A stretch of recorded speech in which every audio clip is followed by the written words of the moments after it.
Khokhar palace Lahore اور خواجہ آصف کی Sialkot housing scheme کا دفتر گرتے دیکھ کر یقین ہو گیا کہ ہم دائروں میں گھوم رہے ہیں۔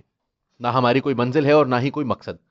یادش بخیر 13 سال پہلے 2008 میں شہباز شریف پنجاب کے حکمران تھے اور جسٹس خلیل رمدے عدالت عظمیٰ کے منصف۔ اس زمانے میں جسٹس رمدے نے لاہور کی بلند و بالا عمارتوں اور پلازوں کو گرانے کا حکم دیا۔ وزیر اعلیٰ شہباز شریف نے آؤ دیکھا نہ تاؤ، کرینوں اور بلڈوزروں کو بھیج کر بڑے بڑے پلازوں کو گرانا شروع کر دیا۔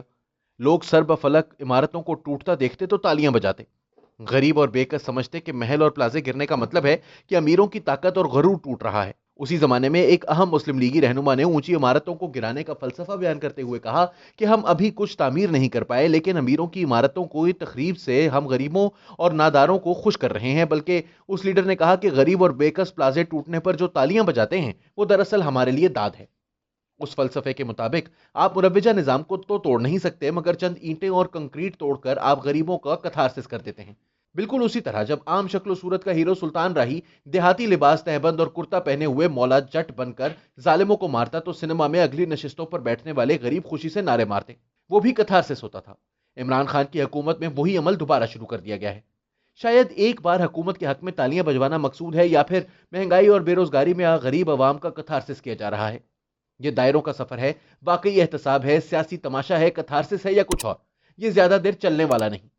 13 سال پہلے شہباز شریف اور جسٹس رمدے نے جو عمارتیں گرائی تھیں ان میں سے اکثر 13 سال بعد وہیں اسی حالت میں ٹوٹی پھوٹی کھڑی آنسو بہا رہی ہیں۔ مجھے یاد ہے کہ 13 سال پہلے شروع میں تو پلازے گرنے پر تالیاں بجی، مگر جلد ہی حقیقت کھل کر سامنے آنے لگی کہ تعمیر تخریب سے بہتر ہے۔ اب بعض اوقات تخریب سے تالیاں بجوا لیتے ہیں، مگر یہ وقتی فائدہ ہوتا ہے، دور رس فائدہ صرف تعمیر کا ہوتا ہے۔ یہی وجہ ہے کہ اس کے بعد شہباز شریف نے کبھی عمارتیں گرائی نہیں بلکہ بنائیں۔ عمران خان کے لیے بھی چند دن تو داد و تحسین کے ڈونگرے برسیں گے، مگر پھر یہ تلخ لیکن حقیقی مثال سامنے آ کھڑی ہوگی کہ تعمیر بہتر ہے یہ تخریب۔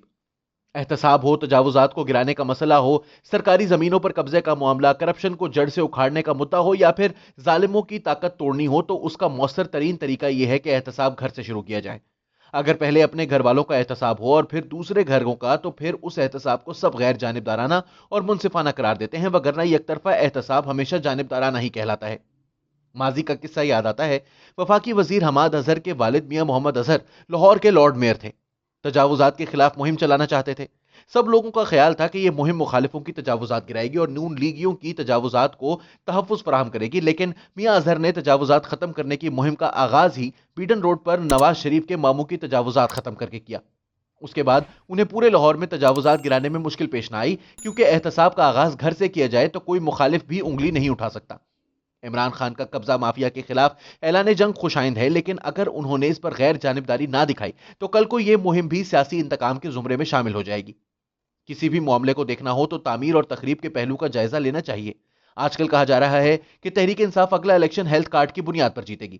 اس مقصد کے لیے پنجاب کے تمام ڈویژنوں میں جلد سے جلد ہیلتھ کارڈ بنانے کی مہم جاری ہے۔ ہیلتھ کارڈ کا اجرا تعمیری قدم ہوگا، مگر ہیلتھ کارڈ کے لیے جس خطیر رقم کی ضرورت ہے وہ پنجاب کے ترقیاتی بجٹ سے منہا کی جا رہی ہے۔ یوں محکمہ صحت پر پنجاب حکومت کے اخراجات کے علاوہ ہیلتھ کارڈ کی رقم کا بوجھ بھی پڑے گا۔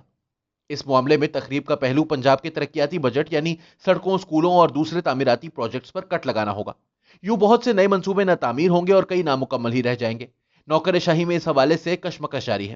بظاہر ہیلتھ کارڈ کا منصوبہ چلتا رہے گا، لیکن اس کے مالی مضمرات دوسرے شعبوں پر پڑیں گے اور آنے والے برسوں کے ترقیاتی منصوبے بری طرح متاثر ہوں گے۔ تعمیر و تخریب کے فلسفے کو مد نظر رکھ کر آئندہ الیکشن کے منظرنامے کا جائزہ لیا جائے تو تحریک انصاف تخریب کے تناظر میں یہ کہنے میں حق بجانب ہوگی کہ انہوں نے احتساب کے لیے سب بڑوں کے گریبان پر ہاتھ ڈالا، سب کو زندان کے حوالے کیا جا رہا ہے۔ کوئی اسٹیبلشمنٹ کا پسندیدہ تھا یا مخالف، سب کو عمران خان نے نشان عبرت بنانے کی کوشش کی۔ دوسری طرف اگر تحریک انصاف سے تعمیر کے بارے میں سوال کیا جائے گا تو اس کا کوئی تسلی بخش جواب عوام کے لیے میسر نہیں ہوگا۔ ہیلتھ کارڈ وہ واحد بڑا منصوبہ ہے جس پر کام جاری ہے، اس کے علاوہ کسی بڑے پروجیکٹ کا ذکر تک نہیں۔ حکومت صرف روزمرہ کے کام کاج یا آگ بجھانے کا ٹاسک بجا لا رہی ہے، دور رس ترقی یا خوشحالی کے منصوبے دور دور تک نظر نہیں آ رہے۔ اگر یہ حکومت اپنے 5 سال پورے کرتی ہے اور الیکشن میں تعمیر و تخریب دونوں کا حساب دیتی ہے تو اس حکومت کے ذمہ دار تخریب زیادہ ہوگی اور تعمیر کم۔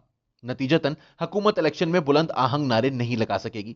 2.5 سال گزر چکے، حکومت تقریباً آدھی مدت پوری کر چکی۔ ایسے میں حکومت کو اب تخریب کی بجائے تعمیر کے بیانیے پر توجہ دینی چاہیے، اپنے ہاؤسنگ پروجیکٹس اور دوسرے ترقیاتی منصوبوں پر توجہ صرف کرنی چاہیے۔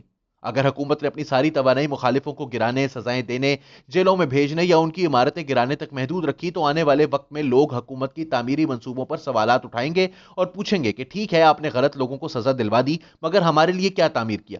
کون سی موٹر وے، کون سا ڈیم، کون سا پل یا کون سی یونیورسٹیز بنائی ہیں؟ اسی طرح یہ سوال بھی ہوگا کہ 50 لاکھ گھر، کروڑوں نوکریوں اور اربوں ڈالر واپس لانے کے دعوے کیا ہوئے؟ سیاست سے ہٹ کر بھی دیکھا جائے تو تعمیر ایک مثبت اور تخریب ایک منفی جذبہ ہے۔ 13 سال پہلے شہباز شریف نے جو عمارتیں گرائیں وہ ابھی تک خستہ حال پڑی ماضی کے حکمرانوں کا منہ چڑھا رہی ہیں۔ یہ نہ ہو کہ جو عمارتیں آج گرائی جا رہی ہیں وہ آنے والے برسوں میں موجودہ حکمرانوں کا منہ چڑھاتی رہیں۔